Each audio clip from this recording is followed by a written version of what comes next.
Renaud Solo, bonjour. Bonjour. Merci de nous recevoir. Écoutez, bienvenue chez moi. Il y a un peu de monde dans ma chambre là, mais bon, ils vont pas tarder à partir. Oui, dès qu'il n'y aura plus à boire, ils vont partir. C'est toujours la même histoire. D'accord. Vous serez à l'affiche de l'Ouest solitaire à partir du 13 septembre. Vous allez jouer le rôle avec Dominique Pinon de deux frères qui vont se battre pour un héritage. Oui, c'est un peu plus complexe que ça, mais la base de leur dispute, effectivement, qu'il y en a un qui a hérité, l'autre pas. Il y a un lourd secret qui les unit, qui est le cœur et le nerf de cette pièce. On va voir pourquoi ils se disputent à ce point-là. Ces deux êtres un peu frustres, incapables de s'aimer, qui n'ont pas les mots pour se le dire, mais qui ne peuvent pas vivre l'un sans l'autre, mais qui vivent dans une sorte de férocité terrible. Et la pièce est une farce tragique, somptueuse, vraiment. Et je le dis, moi, je crois être assez connu pour ça. Je survends pas de lors que je suis pas très enthousiaste sur un projet. Mais moi, ça fait 4 ans que je voulais remonter au théâtre. 4 ans que j'ai lu des projets intéressants, d'autres pas du tout, des choses qui me... Mais celui-ci, quand je l'ai lu, ce texte, j'ai plongé la tête la première. Et quand en plus on m'a dit que c'était avec Dominique Pinon, quand Ladislas Cholat, le metteur en scène, alors là, ouais, c'est vraiment une pièce exceptionnelle. Je pense qu'elle fera parler d'elle. Je sais pas si elle marchera, mais ceux qui la verront, lorsqu'ils sortiront, dire « Ah ouais, d'accord, je l'ai vu ». Pour le coup, c'est vrai que vous faites partie des rares comédiens à pouvoir passer de la comédie à la tragédie.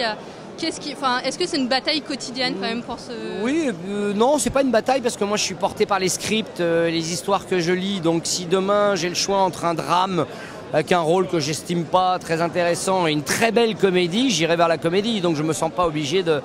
Mais c'est vrai qu'il y en a beaucoup plus qu'on ne le croit, des acteurs qui naviguent entre les deux. Moi en ce moment, on l'a vu dernièrement pour Ma Pomme, comme d'autres, mais parce que effectivement j'étais très marqué par beaucoup de comédies et que depuis quelque temps j'ai joué plus de films dramatiques.